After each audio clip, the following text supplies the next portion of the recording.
ચલો,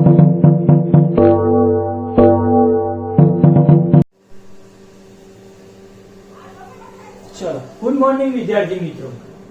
આપણો આવે છે લેક્ચર નંબર 5 અને ચેપ્ટર નંબર 8 ગતિ ચાલુ છે. ગયા લેક્ચરમાં નિયમિત પ્રવેગી અને પ્રતિપ્રવેગી ગતિ અને એના એક્સ્ટ્રા એક્ઝામ્પલ જે ચોપડીમાં ઇન્ટેક્સ પ્રશ્ન તરીકે આપે છે એની સોલ્યુશન આપ્યું.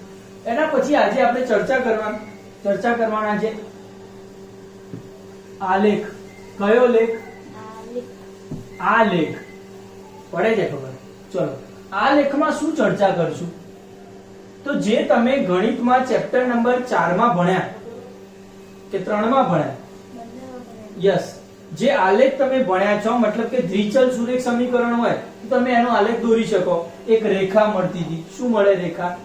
પડે છે? બસ એવું જ કંઈક આપણે શોધવાના છે, પણ આમાં માત્ર રેખા નહીં, આમાં વક્ર જેવા આલેખ પણ મળશે. અને કેવી રીતે મળે છે અને શું લેવામાં આવે છે એની ચર્ચા. તો આલેખમાં હંમેશા શું હોય? યસ, પોઝિટિવ પણ હશે. લગભગ અત્યારે પૂરતા આપણે પોઝિટિવ જ લઈશું. એટલે માત્ર આપણે શેની ચર્ચા કરશું ખબર છે? પોઝિટિવ અક્ષની ચર્ચા કરશું. પોઝિટિવ એક્સ અક્ષ, પોઝિટિવ વાય અક્ષ. નેગેટિવ નથી ચર્ચા કરવાની, એટલે કે નાના લીધા છે, બાકી હોય ખરી. ક્લિયર વાત છે? બીજું શું ચર્ચા કરી શકાય? બોલો, બીજી શું ચર્ચા કરી શકાય? તો સમજી લો કે આને ઉગમ બિંદુ કહી દઉં, O. શું કહું છું? O. ઉગમ બિંદુ યામ પદ્ધતિમાં ક્યાં હોય? 0 0 ઉપર હોય.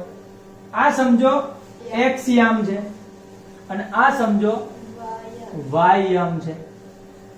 તો અહીંયાથી અહીંયા જે છે આ રેખાને OX રેખા કહીશું. શું રેખા કહીશું? OX.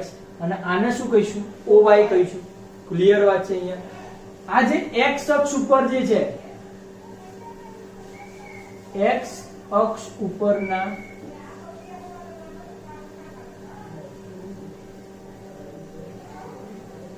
બિંદુને શું લઈશું? x અક્ષ પર આપણે બિંદુ નહીં પણ એના જે યામ લઈશું એને આપણે શું લઈશું? સ્વતંત્ર ચલ તરીકે લઈશું. સ્વતંત્ર ચલ મતલબ કે ફેરફાર એ એની જાતે પોતે કરે, આપણે કશું ના કરી શકીએ. મતલબ કે એવો કયો છે ચલ કે જેનો સ્વતંત્ર રીતે ફેરફાર થતો હોય, આપણે કઈ ના કરી શકીએ? અને એ છે સમય. શું છે? તો x અક્ષ ઉપર માત્ર શું લઈશું? સ્વતંત્ર ચલ. અને એને નામ આપીએ આપણે સમય લઈ શકીએ. મતલબ કે સમય આપણે શું છે તો ઓટોમેટિકલી વધે. આપણે કહીએ કે અહીંયા સ્ટોપ થઈ જાય, એવું સ્ટોપ નથી થઈ જવાનું. તે સ્વતંત્ર ચલ છે, એની મેળે વધશે તો એને x અક્ષ ઉપર લેવાનો હંમેશા. અને y અક્ષ પર શું લેવાનું છે? તો પરતંત્ર ચલ. મતલબ કે જે સ્વતંત્ર ના હોય એવું. તો એમાં આપણે શું લઈ શકીએ? તો એક તો અંતર લઈ શકીએ. શું લઈ શકીએ? અંતર લઈ શકીએ, સ્થાનાંતર લઈ શકીએ, ઝડપ લઈ શકીએ, વેગ લઈ શકીએ. ખ્યાલ આવી ગયો? યસ, આવી બધી ક્વોન્ટિટી લઈ શકીએ કે જેમાં ચોક્કસ પ્રમાણમાં ગતિ પ્રમાણે ફેરફાર હોય. બરોબર છે? યસ. તો એવા આપણે y અક્ષ ઉપર લઈશું. એટલે અહીંયા જે છે એ પરતંત્ર ચલ લઈશું. પરતંત્ર ચલ. નાનું બાળક લખતું એવું લાગે. ખ્યાલ આવી ગયો? હવે શું કરશું? તો તમને આલેખના ખ્યાલ આવી ગયો કે કેવી રીતે દોરવાનો છે. તમારે શું કરશું? તો કે સમયની અલગ અલગ કિંમતો તમે અહીંયા OX અક્ષ ઉપર લઈશો. જેમ કે 5 સેકન્ડ, 10 સેકન્ડ, 15 સેકન્ડ, 20 સેકન્ડ વગેરે. આ રીતે.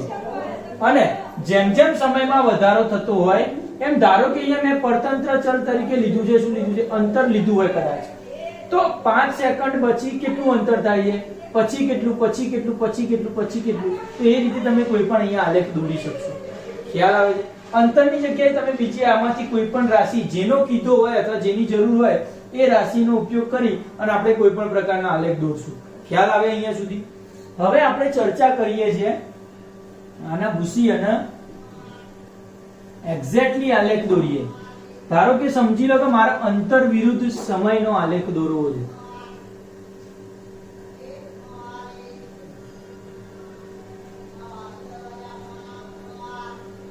શનો દોરવો છે આલેખ? અંતર વિરુદ્ધ સમય.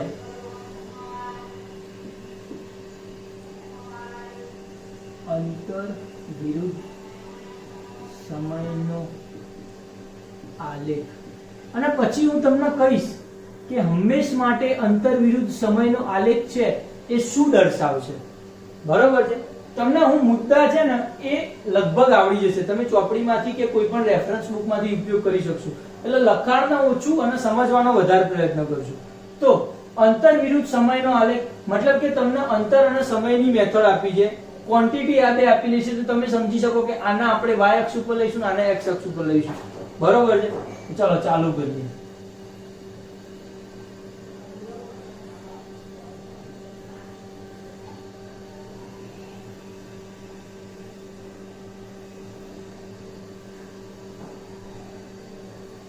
અહીંયા ઉગમ બિંદુ O છે, x અક્ષ છે, y અક્ષ છે.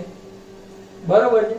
હવે શું કરીએ તો કે અહીંયા આપણને કહી દીધું છે કે સમયની ક્વોન્ટિટી લેવી છે. શની લેવી છે? સમય. અહીંયા લેવું છે મારે અંતર લેવું છે, તો લઈ લીધું અંતર. પડે ખબર? હવે સૌથી પહેલા આપણે નિયમિત ફેરફાર કરીએ. મતલબ કે શું લઈએ?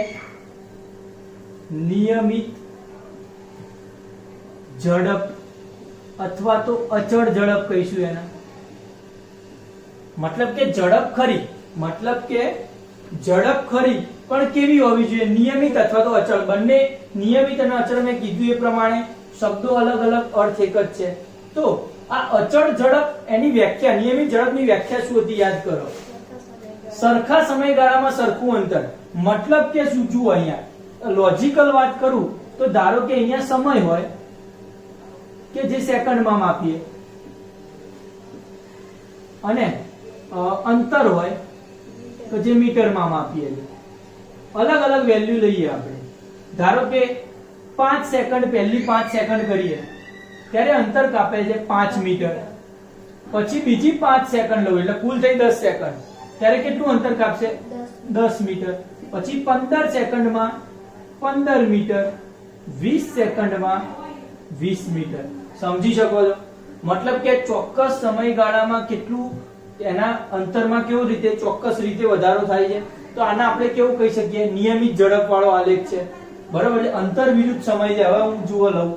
ધારો કે x અક્ષ ઉપર મેં સમય લીધી છે 5 સમય, 5 સેકન્ડ, 10 સેકન્ડ, 15 સેકન્ડ અને 20 સેકન્ડ. એ જ રીતે અહીંયા 5 metre, 10 metre, 15 metre, 20 metre. Clear છે? હવે શું કરશું તો કે સમજો કે જ્યારે સમય 5 સેકન્ડ છે ત્યારે અંતર કેટલું આવે છે? 5 મીટર. મતલબ કે બિંદુ ક્યાં આવે? યસ. પછી જ્યારે 10 સેકન્ડ સમય થાય છે ત્યારે કેટલું અંતર કાપે છે? 10 મીટર અંતર કાપે છે. મતલબ કે એ બિંદુ અહીંયા ક્યાંક આવવું જોઈએ. પડે? એ જ રીતે 15 સેકન્ડ હોય ત્યારે 15 મીટર અંતર કાપે છે. મતલબ કે અહીંયા રાખીએ આપણે. બરોબર છે? એ જ રીતે 20 સેકન્ડ હોય કેટલું અંતર કાપ્યું? 20 મીટર. તો હવે આપણે જે અહીંયા આલેખ દોરી શકીએ. મારે સુરેખા આવે ના આવે, તમારે આવવો જોઈએ. અરે વાહ, આવ્યો. બરોબર છે? આવ્યો. મતલબ એમ કે આ જે સુરેખા દર્શાવે છે, મતલબ કે જ્યારે જ્યારે અંતર વિરુદ્ધ સમયનો આલેખ સુરેખ હોય, ફરીથી અંતર વિરુદ્ધ સમયનો આલેખ સુરેખ હોય તો એ કેવી ઝડપ હોય? આંખો બંધ કરી લખવાની કે નિયમિત ઝડપ હોય તો જ આપણને સુરેખ આલેખ મળે, બાકી ના મળે. પડે છે ખબર? હવે ઝડપની કિંમત કેવી રીતે મળે? ઝડપની કિંમત આપણને મળે કેવી રીતે તો એની ચર્ચા કરીએ. બરોબર છે? ઝડપ સૂત્ર ખબર છે? શું હતું ઝડપનું સૂત્ર? ભાગ્યા. બરોબર. હવે મારે એક્ઝેક્ટલી ધારો કે કોઈ બિંદુ આગળ મારે શોધવી છે ઝડપ, કે સમજો હું જ્યારે 15 કિલોમીટર થી 20 કિલોમીટર અંતર કાપ્યું હતું, કે મેં 15 કિલોમીટર થી બહુ નાની બિંદુ લઈ લો કે 15 કિલોમીટર થી 16 કિલોમીટર નું અંતર કાપ્યું હતું, ત્યારે મારી ઝડપ બોલો શું હતી? તો તમે આલેખ દ્વારા એક્ઝેક્ટલી કહી શકો કે મારી આટલી ઝડપ હતી અને આટલા સમય હતી. પડે ખબર? તમે બીજું શું કહી શકો કે ધારો કે હું 15 સેકન્ડ, હું જ્યારે મારે 18 સેકન્ડ થઈ હતી ત્યારે હું કેટલા કિલોમીટર અંતર કાપ્યું હતું? તો તમે અહીંયાથી ઊભી લાઈન દોડાવો ને અહીંયા ટચ કરે, ત્યાંથી આડી લાઈન દોડાવો ને અહીંયા ટચ કરે, એટલે તમને ખબર પડી જાય અહીંયા જેટલા અંતર આયા હોય એટલી સેકન્ડમાં તમે એટલું જ અંતર કાપ્યું હશે. એટલે આલેખ ઉપરથી તમને બહુ જ બધી માહિતી મળી શકે અને એકદમ સરળતાથી. એટલે જ્યારે પણ જે થિયરિટિકલ વાત પતી જાય અને પછી હાઈ લેવલની જ્યારે ચર્ચા કરો, જેમ કે તમે એન્જિનિયરિંગમાં ભણો અથવા તો કોઈ બીજી કોઈ સારી લાઈનમાં ભણતા હોય, ત્યારે હાઈ લેવલમાં આલેખની ચર્ચા માત્ર એટલા માટે જ કરવામાં આવે છે.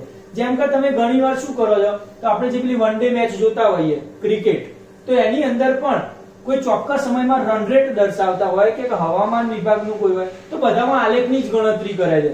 એનું કારણ એટલું હોય છે કે આલેખ દ્વારા સંપૂર્ણ માહિતી મળી જતી હોય છે. બરોબર? હવે ધારો કે હું ચર્ચા કરું આ બે બિંદુની, 15 મીટર અને 10 મીટર વચ્ચે ઝડપ કેવી રીતે શોધી શકાય. બરોબર છે? તો સૌથી પહેલા હું અહીંયાથી આના નીચે અહીંયા અને આના અહીંયાથી અહીંયા આ રીતે જોડી દઉં અને અહીંયા કાટખૂણો બનાવું. શું બનાવું? કાટખૂણો. હવે આ શું હોય? તો એક્ઝેક્ટલી આ y અક્ષના સમાંતર છે. મતલબ કે આ જે દર્શાવે છે, હું નામ આપું આને a, આને b અને આને c, તો આ જે BC છે એ શું દર્શાવે? તો BC દર્શાવે કે એનું અંતર, કેટલું અંતર? તો કે 10 થી 15 મીટર સુધીનું અંતર દર્શાવે છે. બરોબર છે? તો આના ધારો કે હું અહીંયા આના હું અંતર કહું S2 અને આના અંતર કહું S1. બરોબર છે? તમે ડિસ્ટન્સ D1 અને D2 કહેશો તો પણ ચાલશે. ક્લિયર છે? ચલો D1 D2 લઈએ, મજા ના આવતી હોય તો. હવે એ જ રીતે તમે અહીંયા જુઓ, આ શું છે? સમય. આને T1 કહી શકો અને આને T2 કહી શકો. ના ખબર પડી તો તમારે જ્યારે આ જે સ્લોપ દેખાય છે, આ શું છે? ઢાળ છે.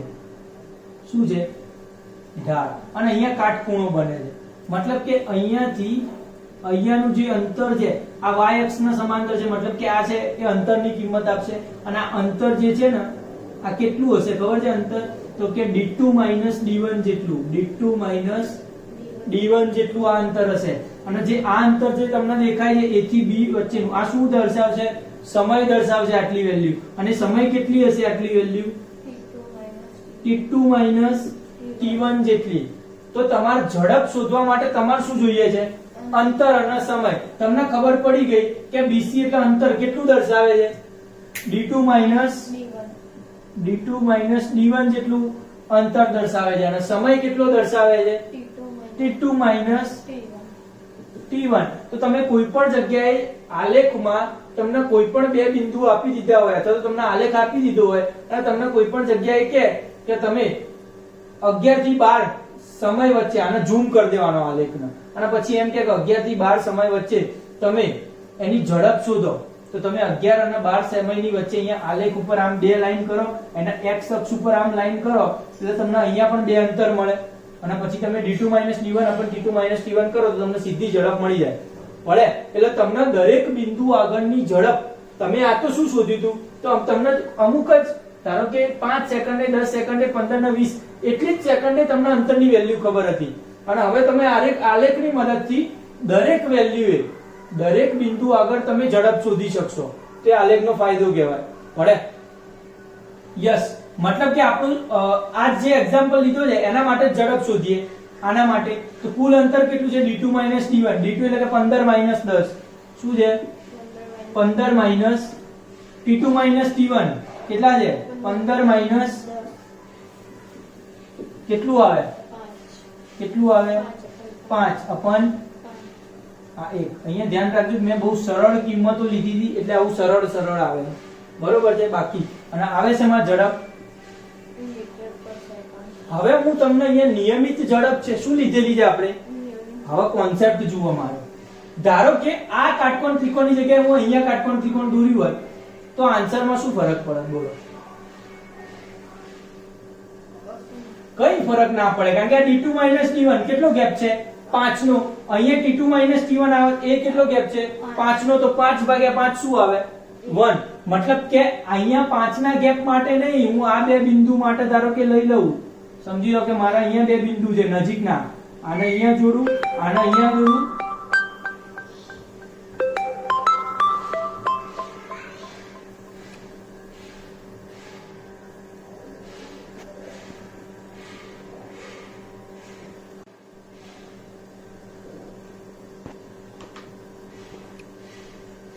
ચાલો તો શું થશે?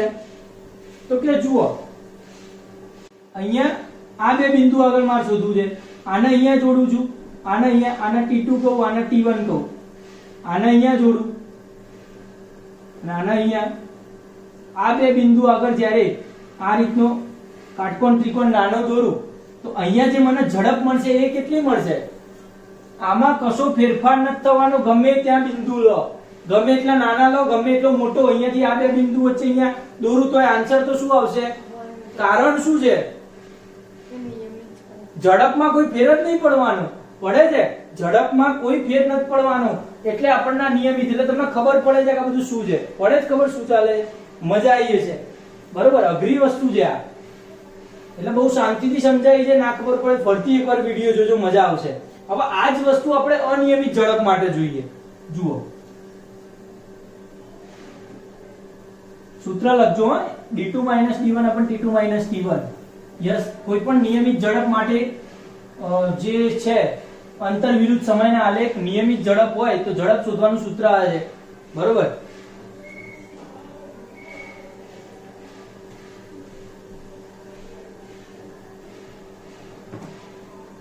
હવે કેવી ઝડપ લઈએ?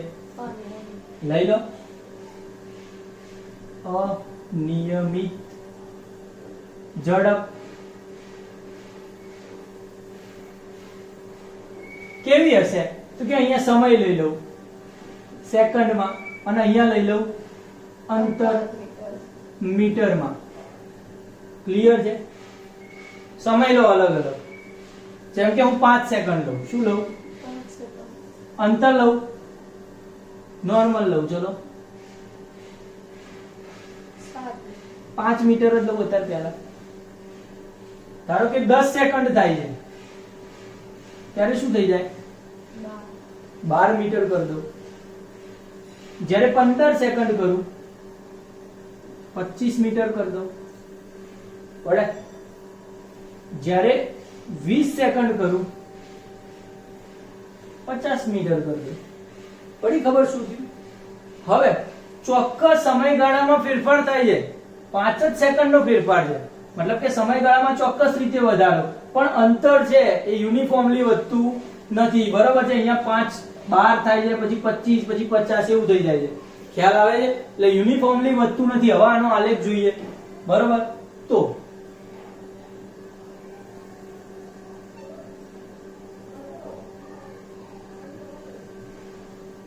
ચલો આમાં શું થશે? x અક્ષ છે, આ દેખાય તમને? x અક્ષ છે, અહીંયા આપણે લઈ શકશું સમય. આ y અક્ષ છે, અહીંયા લઈ શકશું અંતર.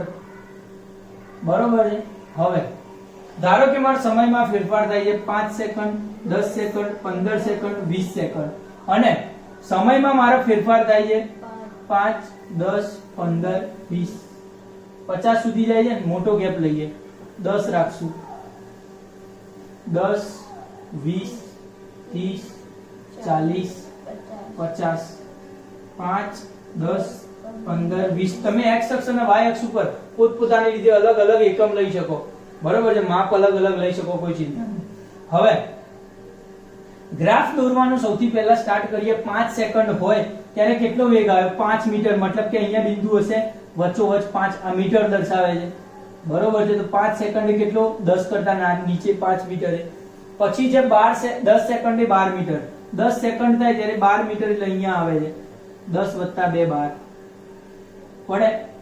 પછી જેવો 25 મીટરે 15 સેકન્ડે 25, મતલબ કે 25 એટલે અહીંયા આવશે અને 15 છે અહીંયા આવે છે. પછી 20 એ ક્યાં જતો રહે છે? સીધો 50, તો 20 એટલે અહીંયા અને 50 એટલે આવું સમજીએ. તો હવે આલેખ જુઓ, સુરેખ આવતો, યસ આવો કઈક આલેખ આવે. હવે શું વિચારી શકાય તમારે કે હવે જ્યારે સુરેખ નથી આવતો અંતર વિરુદ્ધ સમયનો આલેખ, તો સમજવાનું કે અનિયમિત ઝડપ હશે. હવે શું થશે ખબર છે? તો પેલામાં જે ઢાળ આવતો હતો ને, આમ સીધો ઢાળ આવતો હતો, પછી ગમે તેવો આલેખ લો, ગમે તેવો ગેપ લો, સીધો જ ઢાળ આવે. અને ઢાળ સરખો હોય એ ઢાળ ઉપર આધાર રાખે છે. ઝડપની કિંમત ન જ આપણે ઢાળ કહીએ છીએ, બરોબર છે? તો શું લખી શકાય સાદી ભાષામાં? એ જે ઢાળ હતો ને એના બરાબર જ ઝડપ આવે. એ ઝડપની કિંમત કહો છો તમે 11-12 સાયન્સમાં ઢાળ બરાબર ઝડપ ભણશો, બરોબર છે? પણ એ જે ઢાળની વેલ્યુ છે ને એ જે અહીંયા આવી જોઈએ ને, અહીંયા અહીંયા અહીંયા બધામાં અલગ અલગ આવશે. તમે ધારો કે અહીંયા ગેપ લઈ લો, છે કાટકોણ ત્રિકોણ, અહીંયા d2 - d1 લઈ શકો, આટલો ગેપ. અહીંયા શું લખો? તો d2 - d1 મતલબ કે કેટલો છે? ત્રીજું અને બીજું પોઈન્ટ 25 - 12 થાય. આ કેટલા લીધું તું? 25 અને આ કેટલા છે? 12. 25 - 12 અપન t2 - t1, 15 - 10 5 કહેવાય. આ કેટલા આવે? 13/5, મતલબ કે 5 દુ 10, 2.5 સમથિંગ, બરોબર છે? પણ જો હું આ બે ગેપ લઈ લઉં તો શું થાય? અહીંયા કાટકોણ ત્રિકોણ છે, તો અંતરમાં શું થયું? 50 અને 25 શું છે? 50 માઈનસ નીચે સમયગાળો કેટલો છે? 5 નો ગેપ, 20 માઈનસ 15 5 આવશે. તો આન્સર શું આવ્યો? 25/5. આન્સર શું આવે? 5. આ કેટલો હતો? 2.5. આ 5. મતલબ કે સરખું આવતું નથી, અનિયમિત ઝડપ કહેવાય. પડે ખબર? યસ. તો આટલો ફેરફાર છે અંતર વિરુદ્ધ સમયના આલેખમાં, નિયમિત ઝડપ અને અનિયમિત ઝડપમાં, બરોબર છે? શાંતિથી જોજો, બહુ મજા આવે એવો ખેલ છે. આગળ જે છે લેક્ચર, એની અંદર આગળ બીજી ચર્ચા કરશું આપણે.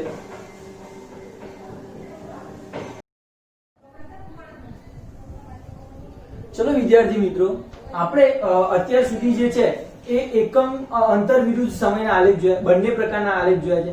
હવે અંતર વિરુદ્ધ સમયના આલેખના ઉપયોગો જુઓ, બરોબર છે?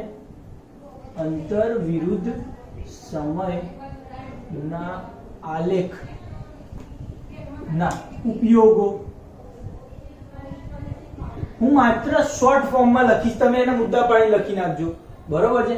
સમજી લો કે અંતર વિરુદ્ધ સમયનો આલેખ આ રીતનો હતો, બરોબર છે? x અક્ષ ઉપર મેં સમય લીધું હતું, y અક્ષ ઉપર અંતર લીધું હતું, બરોબર છે? અને ત્યાંથી આવો કોક જો નિયમિત આલેખ હોય, સમજી લો આવો આલેખ લઈ શકાય. અને અનિયમિત માટે હોય તો આવો કઈ વક્ર મળી શકે, આમ થોડો ટર્ન મારે. ક્લિયર વસ્તુ છે? બે પ્રકારના આવા આલેખ જોયા છે. પહેલો ઉપયોગ જોઈએ આનો, અંતર વિરુદ્ધ સમયનો ઉપયોગ. તો સૌથી પહેલા તો આપણે શું જોઈ શકીએ છીએ?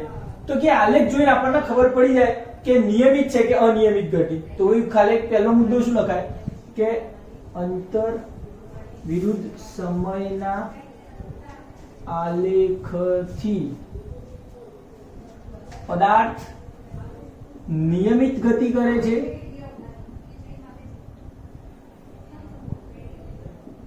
કે અનિયમિત તે જાણી શકાય.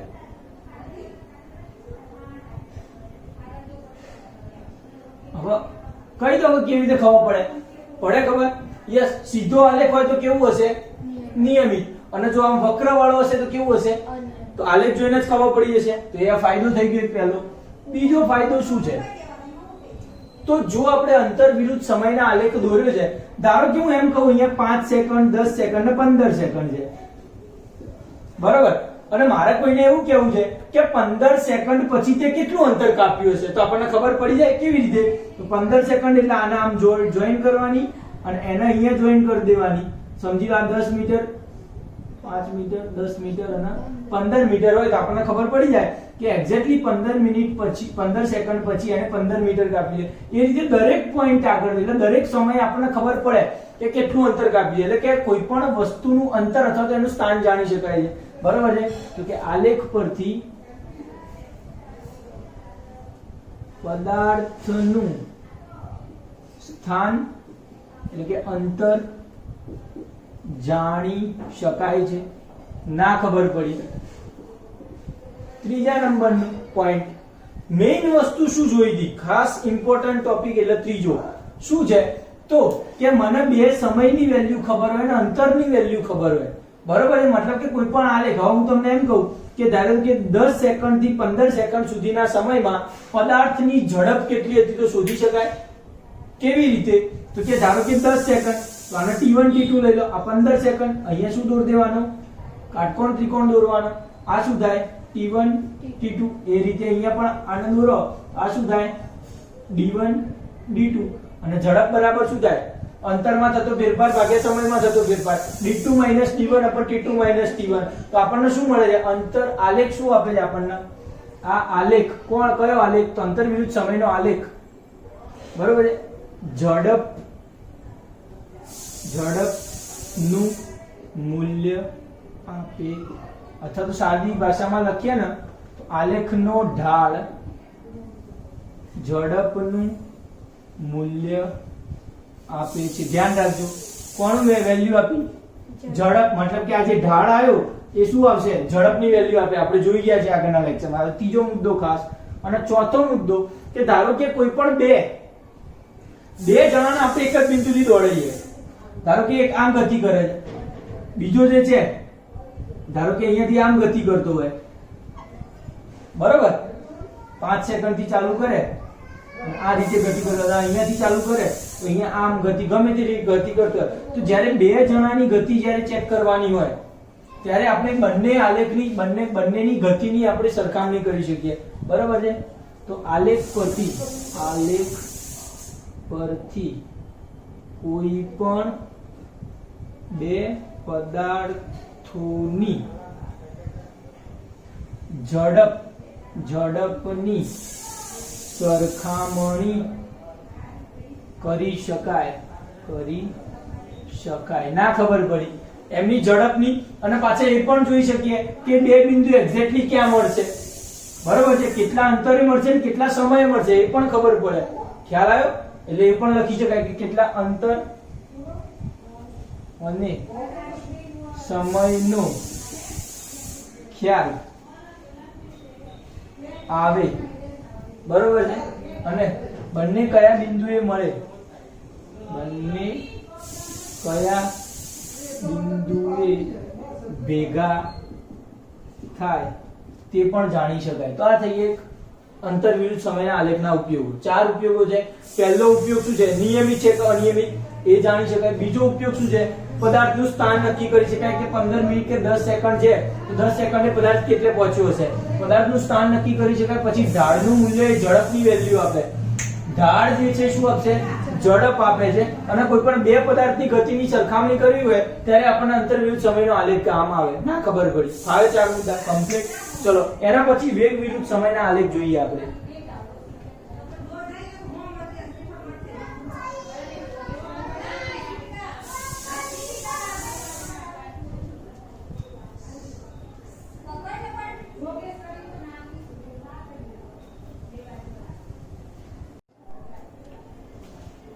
ચલો હવે આપણે જોવાના છે વેગ વિરુદ્ધ સમયના આલેખ. કોના આલેખ છે, વેગ વિરુદ્ધ સમયનો આલેખ જોઈએ. બરાબર? ડાયરેક્ટ આલેખ વિશે નથી સમજવું, ડાયરેક્ટ એના અલગ અલગ ભાગ પાડી દઈએ. જેમ કે વેગ વિરુદ્ધ સમય, સૌથી પહેલો લઈએ નિયમિત વેગ.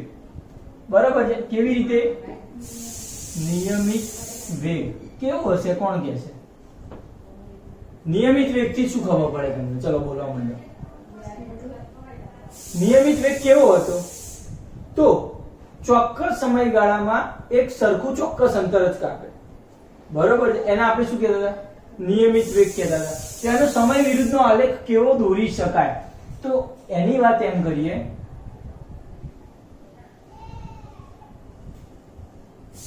જ્યારે આલેખ દોરીએ ત્યારે આલેખ એનો કેવો આવશે?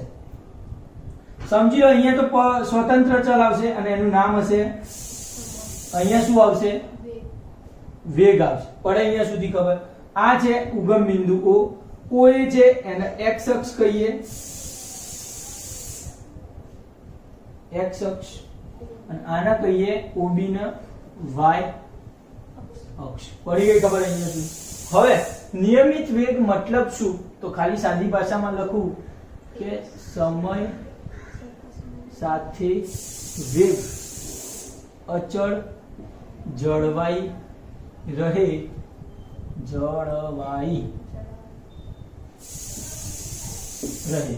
સમય સાથે વેગ કેવો રહે? અચળ રહે, બદલાવો ના જોઈએ વેગ, એને આપણે નિયમિત વેગ કહીએ છીએ.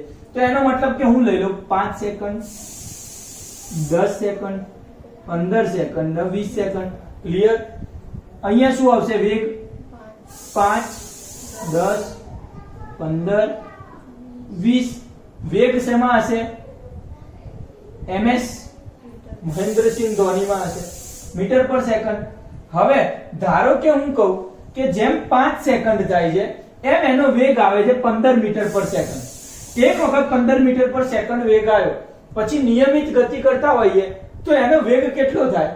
ફેરફાર થવાનો છે? નથી થવાનો. મતલબ કે 5 સેકન્ડે ક્યાં આવશે? 15 મીટર પર સેકન્ડ. 10 સેકન્ડે ક્યાં આવશે? 15 મીટર પર સેકન્ડ. 15 સેકન્ડે ક્યાં આવશે? 20 સેકન્ડે ક્યાં આવશે? વેલ્યુમાં કોઈ ચેન્જ નહીં આવે. મતલબ કે શું આવશે? આડી રેખા મળે, ખાલી x અક્ષને સમાંતર રેખા મળે. મતલબ કે વેગ વિરુદ્ધ સમયનો આલેખ, વેગ વિરુદ્ધ સમયનો આલેખ x અક્ષની સમાંતર રેખા મળે. ના ખબર પડી? તમારે આગળ જો વાર્તા લખવી હોય કે અહીંયા પરતંત્ર ચલ છે ત્યાં સમય લીધો છે, y અક્ષ ઉપર સ્વતંત્ર ચલ છે ત્યાં સમય લીધો, y અક્ષ છે પરતંત્ર ચલ ત્યાં વેગ લીધો છે, આનો એકમ આ છે ને આનો એકમ આ છે અને આટલા એકમ પ્રમાણે કેલ્ક્યુલેશન કરે છે. તમારે જે વાર્તા કરવી હોય કરી શકો. મેઇન ટોપિક અહીંયાથી ચાલુ કરવાનું લખવાનું. તો પહેલો મુદ્દો કે સમય સાથે વેગ અચળ જળવાઈ રહે એટલે એનો આલેખ અચળ રહેશે. 15 લીધો તો 15. હવે શું છે? વેગ વિરુદ્ધ સમયનો આલેખ x અક્ષને સમાંતર આવશે. ક્યારે? જ્યારે નિયમિત વેગ હોય માત્ર ત્યારે જો. એટલે આખું કેસ યાદ રાખજો. ધારો કે કેસ 1 લઈએ, વેગ વિરુદ્ધ સમયના કુલ 4 કેસ લઈશું. આ છે કેસ 1. ચલો અહીંયા બીજું શું છે કે જે આલેખ દ્વારા ઘેરાતા ક્ષેત્રફળનું મૂલ્ય શું આવશે? ખબર છે? સ્થાનાંતરનું મૂલ્ય આવે. કેવી રીતે? તો તમને સૂત્ર શું ખબર છે? સ્થાનાંતર ભાગ્યા, આવું ખબર છે બધા? મતલબ કે હું સ્થાનાંતરને કરતા બનાવું તો શું આપે? તો આ વેગ અને આ સમય, આ બધાનો ગુણાકાર કરું અને ધારો કે હું અહીંયા લઉં 20 સેકન્ડ સુધીનો. મેં ખાલી 20 સેકન્ડ સુધી મુસાફરી કરી છે, બરોબર છે? તો મને આટલો જે એરિયા મળ્યો, બરોબર છે? આ જે મેં આચ્છાદિત કર્યો છે, જે દર્શાવે છે એરિયા, એ મૂલ્ય કોનું આપે? સ્થાનાંતરનું મૂલ્ય આપે. યાદ રહેશે? બરોબર છે? મતલબ કે તમે શું લખી શકો કે વેગ વિરુદ્ધ સમયના આલેખ દ્વારા ઘેરાતું ક્ષેત્રફળ એ સ્થાનાંતરની કિંમત આપે છે. નહીં ખબર પડતી? પડે છે? ધ્યાન રાખજો. ક્યાંથી આવ્યું? કોઈ પૂછે તો તમને ખબર પડવી જોઈએ કે વેગ વિરુદ્ધ સમયનો આલેખ દોરીએ તો આ છે x અક્ષિસ, આ છે y અક્ષિસ, આ છે સમય, આ છે વેગ, બંનેનો ગુણાકાર કરો તો ક્ષેત્રફળ મળે. અને ક્ષેત્રફળ કોના જેટલું છે? ગુણાકાર સ્થાનાંતર જેટલું. મતલબ કે ઘેરાતું ક્ષેત્રફળ છે કોની કિંમત આપશે? સ્થાનાંતરની કિંમત આપશે. શોધવું હોય તો શું કરાય? તમારે જેટલા સેકન્ડ માટે સ્થાનાંતર શોધવું છે, સમજી લો કે તમને એવું દિમાગમાં આવ્યું કે મારે 5 થી 20 સેકન્ડ સુધી કેટલો સ્થાનમાં ફેરફાર કર્યો છે જાણવું છે. તો તમારે શું કરવાનું? તો માત્ર આટલું જ લેવાનું. 5 સેકન્ડ થી આ એરિયા કાઢી નાખવાનો.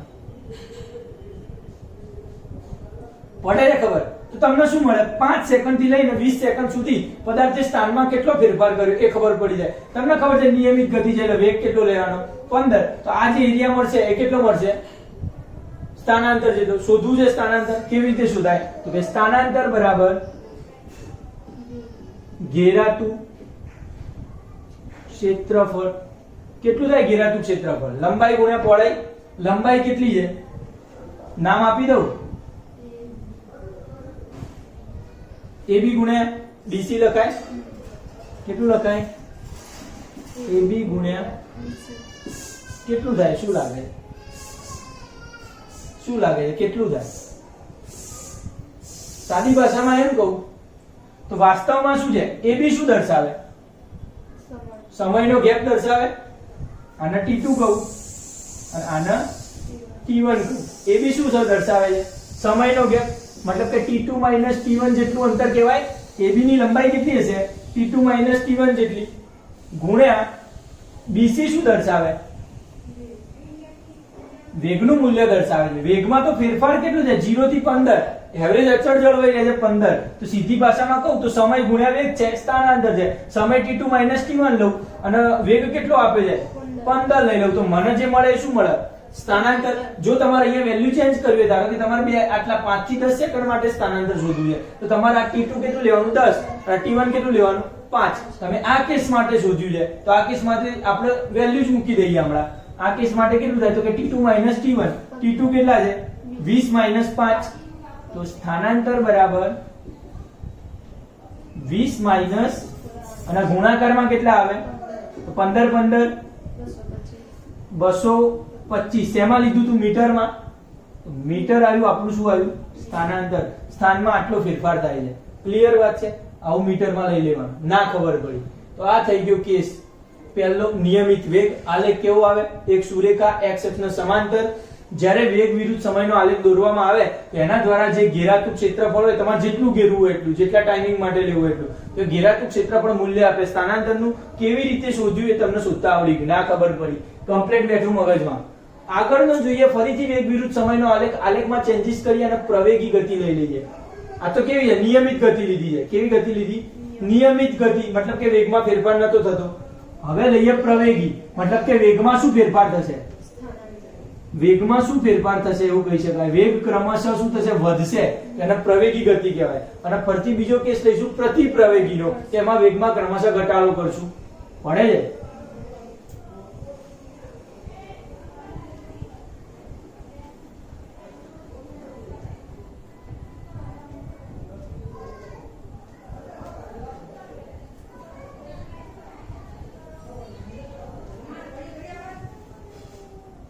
ચલો વેગ વિરુદ્ધ સમય કેવી ગતિ લઈએ? પ્રવેગી ગતિ. ક્લિયર વાત છે? આલેખની ચર્ચા. પ્રવેગી ગતિમાં પહેલા તો થાય શું લખવાનું તો ચોક્કસ સમયમાં વેગમાં ક્રમશઃ વધારો થાય. શું થાય? વેગમાં ક્રમશઃ વધારો. આલેખ જોઈએ બહુ મજા આવે. ઓ છે એ રેખા લઈએ નહીં આવું બધું કશું લેવું પછી નળે છે. x અક્ષ આ છે y અક્ષ સમય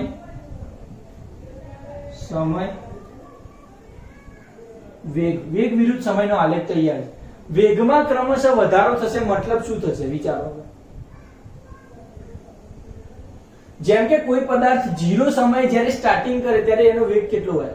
જ્યારે ગતિ સ્ટાર્ટ કરે ત્યારે વેગ 0 હોય. મતલબ કે આ પોઈન્ટ આગળ હોય સમય 0 વેગ 0. જ્યારે સમયમાં ક્રમશઃ 5 સેકન્ડ 10 સેકન્ડ 15 સેકન્ડ 20 સેકન્ડ જેમ સમયમાં વધારો થાય એમ વેગમાં કેવો વધારો થશે?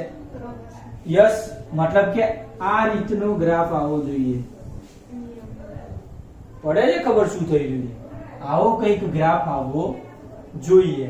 બરોબર છે? તમારે ધારો કે ચોક્કસ સમય માટે લેવું હોય તો ચોક્કસ સમય માટે લઈ શકો. આપણે આ નોર્મલ વસ્તુ દોરી છે કે જેમ સમય બદલાય છે એમ વેગમાં પણ આ 5 મીટર પર સેકન્ડ, 10 મીટર પર સેકન્ડ, 15 મીટર પર સેકન્ડ અને 20 મીટર પર સેકન્ડ જેવો વેગમાં ક્રમશઃ વધારો થાય છે આ રીતો પડે છે.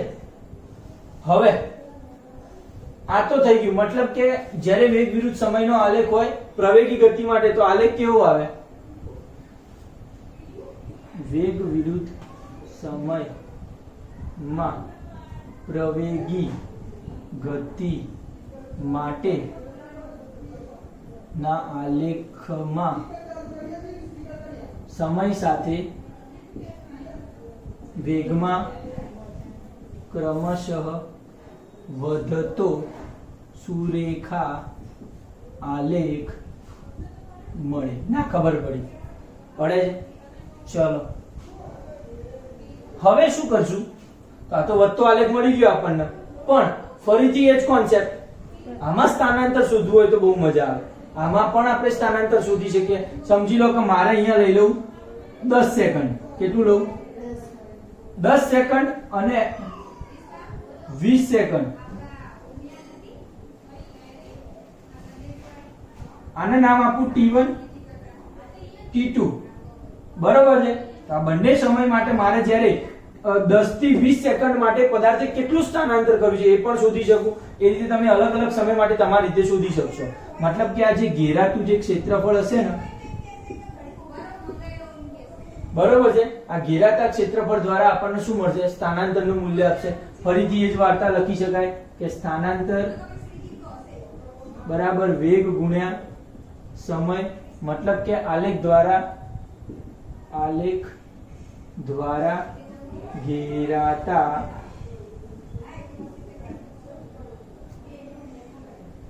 ઘેરાતું ક્ષેત્રફળ સ્થાનાંતરની કિંમત આપે. પડી ગઈ ખબર? સ્થાનાંતરની કિંમત તો ઓલરેડી આપે છે. તો હવે એ સ્થાનાંતર કેટલું લઈશું? તો સ્થાનાંતર હવે જુઓ, આનું સ્થાનાંતર માપતા કોણ આવડે? પહેલા તો એમ કહો. ઘેરાતું ક્ષેત્રફળ માપવાનું છે. હવે આવો આકાર છે, એનું ઘેરાતું ક્ષેત્રફળ માપવું હોય તો શું કરી શકાય? આમ આવું કંઈક કરી શકાય. બે ભાગ પાડી દઈએ. હવે ઉપર શું થઈ ગયું? કાટકોણ ત્રિકોણ. નીચે શું થઈ ગયું? ચોરસ કે લંબચોરસ. તો બંનેના ક્ષેત્રફળ શોધવાના સૂત્રો ખબર છે. કાટકોણ ત્રિકોણનું શું કરી શકાય? 1/2 પાયો ગુણ્યા વેધ. નામ આપી દઉં જુઓ, A B C D અને E. તો મારે સ્થાનાંતર શોધવું હોય તો એનું ક્ષેત્રફળ શોધવું પડે. ક્ષેત્રફળ કેવી રીતે શોધાય? તો કે ત્રિકોણ ABC નું ક્ષેત્રફળ વત્તા ચોરસ ચતુષ્કોણ BDEC નું ક્ષેત્ર. ક્લિયર વાત છે? આનું શું થાય? ઉપર વાળાનું 1/2 પાયો. પાયો કેટલો છે? BC. વેધ કેટલો? AB. વત્તા આનું કેટલું થાય? DE ગુણ્યા BD.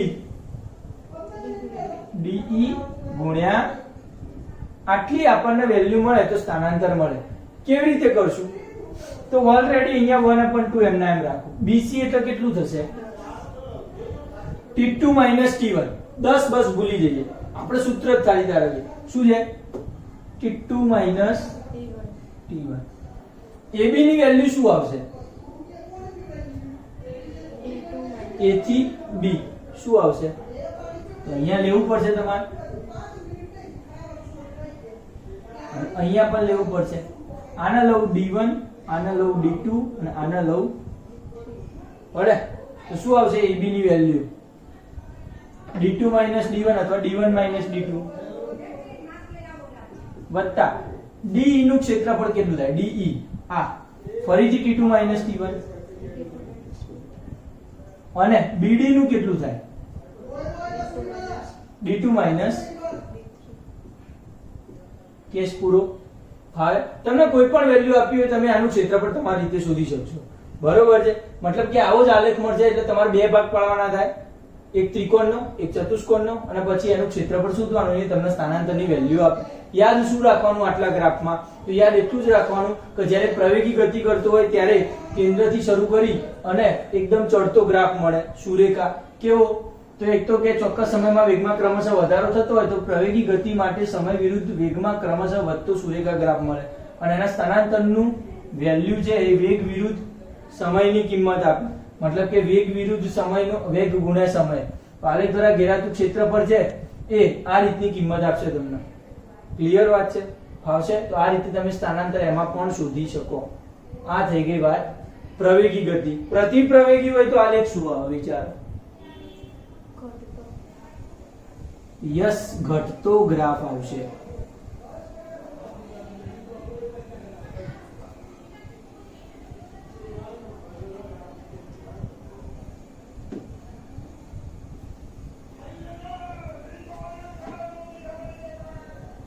चलो प्रति प्रवेगी गति છે. કેવી ગતિ છે? શું કરી શકાય બોલો પ્રતિપ્રવેગી ગતિમાં? ફરીથી આલેખ દોરીએ આપણે.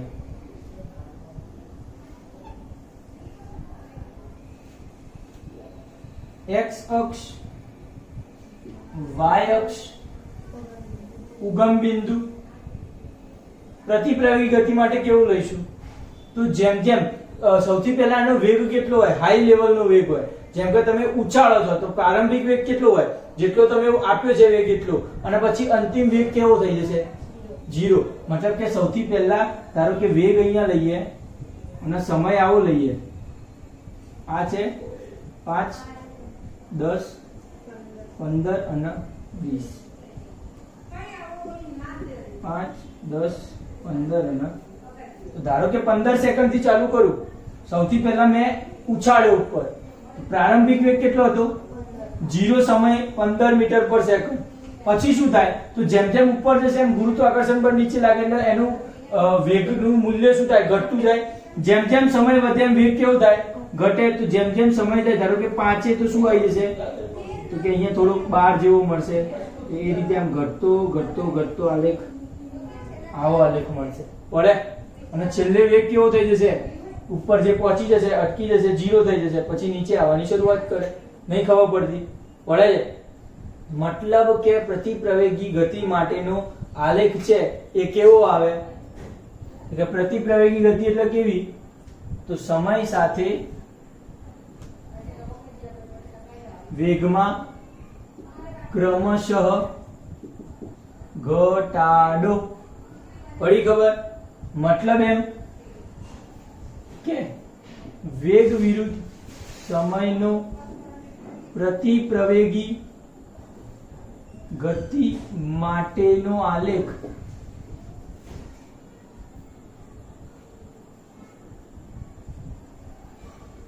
સમય સાથે ઘટતો સુરેખા મળે છે. જે આકૃતિમાં આપણે દર્શાવીશું. સમય સાથે ઘટતો કેવો મળશે? રેખા જ મળી જાય એક તો. હવે આના દ્વારા તમને એ જ વસ્તુ મળશે, સ્થાનાંતરની કિંમત. આનું સ્થાનાંતર કેટલું મળે? વેગ ગુણ્યા સમય જેટલું જ મળે.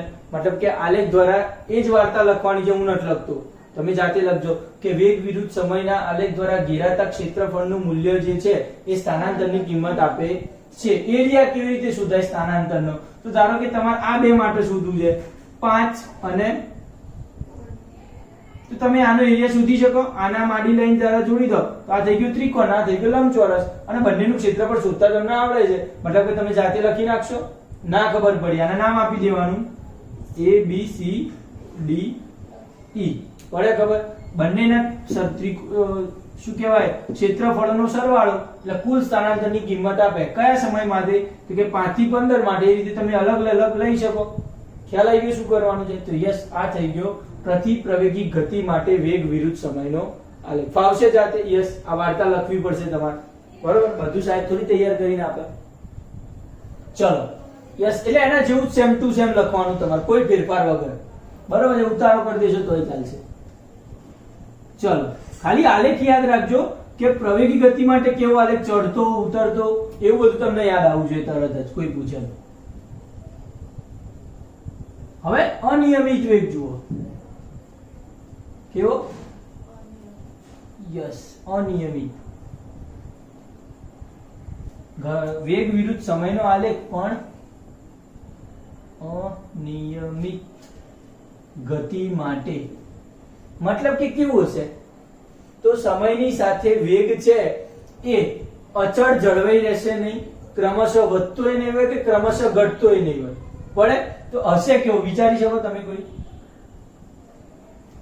આની બાબતમાં તો ખાલી આપણે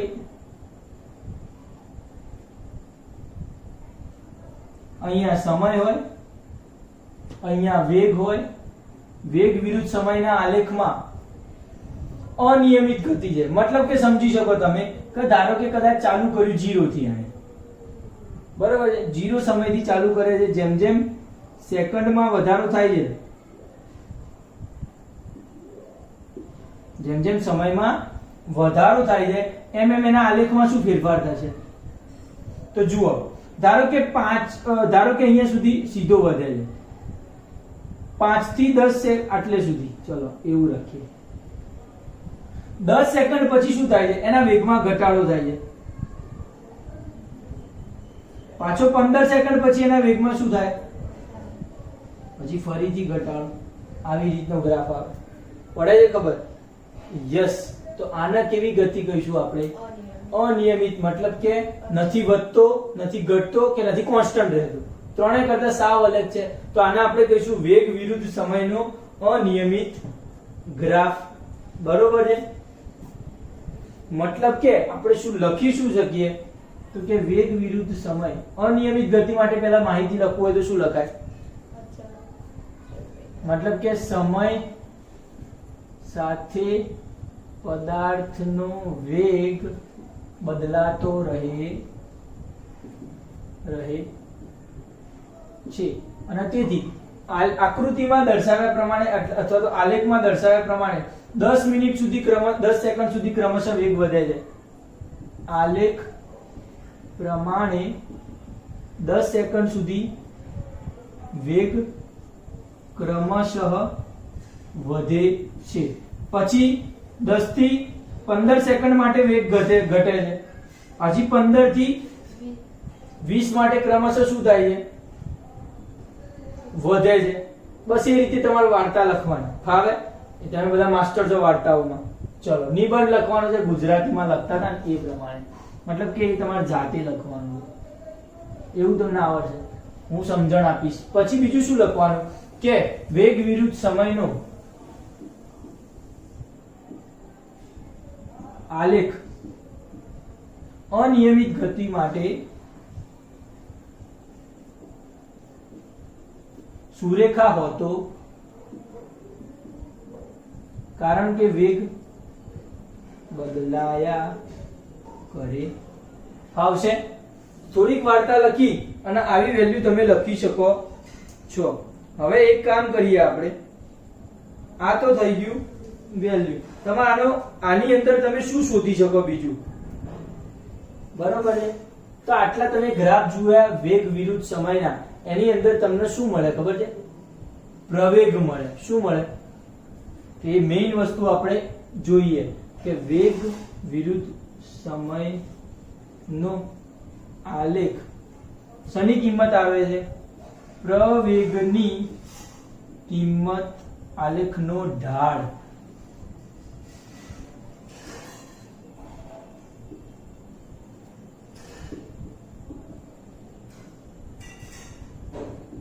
એ તો તમને ફાવશે. કેવી રીતે? સમજો તમારે કોઈ પણ, ધારો કે અહીંયા આ સમયથી આ સમય સુધી તમારે જોવું છે, તો તમે શું કરશો? આની જે ઢાળની વેલ્યુ છે, મતલબ કે આ t1 t2, આ વેગ છે v1 v2, તો v2 v1 upon t2 t1 કરો, તમને આલેખનો ઢાળ મળે. એ ઢાળની વેલ્યુ કોણ આપે? પ્રવેગની વેલ્યુ આપે. એટલે આ તો અનિયમિત છે, પણ તમારે નિયમિત માટે જુઓ, તમને બતાવું, અહીંયા દોર દઉં નિયમિતનો ગ્રાફ. બરાબર છે? જેમ કે કઈ લઈએ? પ્રવેગી ગતિ લઈએ. પ્રવેગી ગતિમાં આવું થતું હતું, ક્રમશઃ વધતો હતો ગ્રાફ. તો એમાં મારે ધારો કે આ છે 5, 10, 15, 20, 5, 10 અને 15 મીટર છે, મીટર પર સેકન્ડ વેગ, આ છે સમય. હવે શું તો કે સમજો કે મારા 10 સેકન્ડ અને 20 સેકન્ડ વચ્ચેનો પ્રવેગ શોધવો હોય તો મારા ઢાળ શોધવો પડે, ABC મતલબ કે AC ઢાળ શોધવો પડે. કેવી રીતે શોધાય તો કે સમજી લો,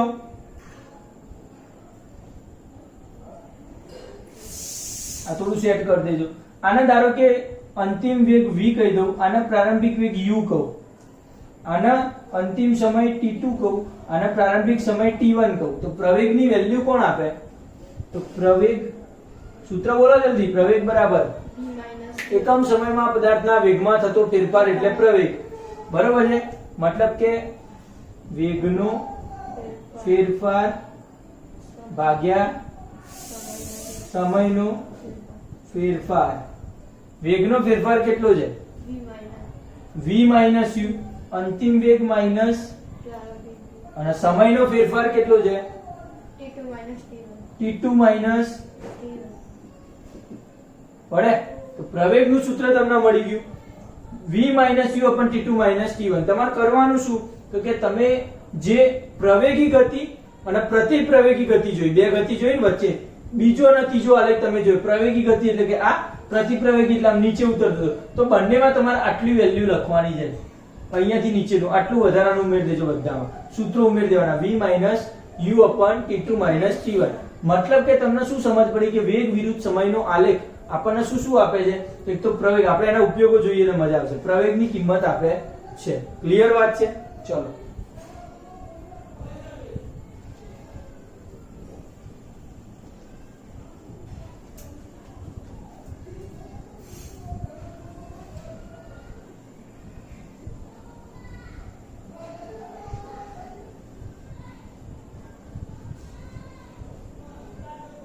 શું જોઈશું આપણે? ઉપયોગો જોઈએ.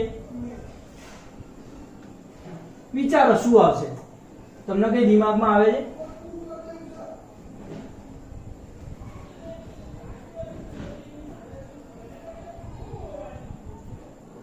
વેગ વિરુદ્ધ સમયના આલેખના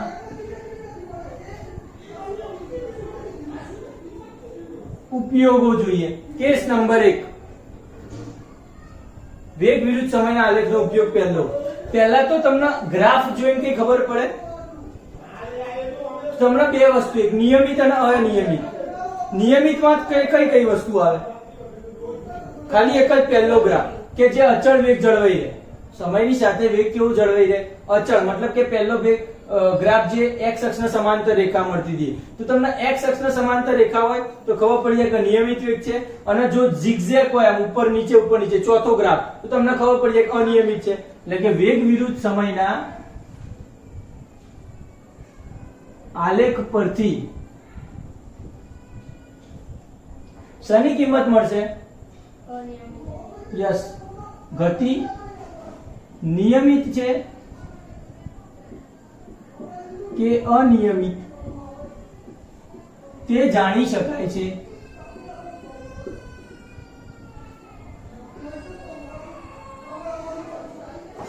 ચલો બીજું, વેગ વિરુદ્ધ સમયનો આલેખ છે એ બીજું શું આપશે? તો તમને ગ્રાફ જોઈને ખબર પડે કે પ્રવેગી ગતિ છે, પ્રતિપ્રવેગી ગતિ છે. જો ગ્રાફ ચડતો હોય તો કેવી હોય? વેગ વિરુદ્ધ સમયનો આલેખ જો ચડતો હોય તો કેવી? પ્રવેગી ગતિ હોય. અને જો ઉતરતો હોય તો પ્રતિપ્રવેગી. મતલબ કે શું? તો વેગ વિરુદ્ધ સમયના, ચાલુ છે ને, આલેખ પરથી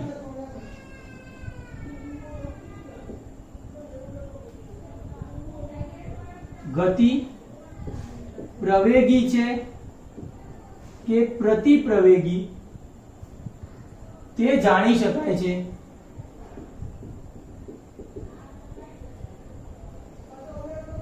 કેસ નંબર 3, બીજું શું મળે તમને આમાં? વેગ વિરુદ્ધ સમયના આલેખ. યસ, સ્થાનાંતરની કિંમત આપે.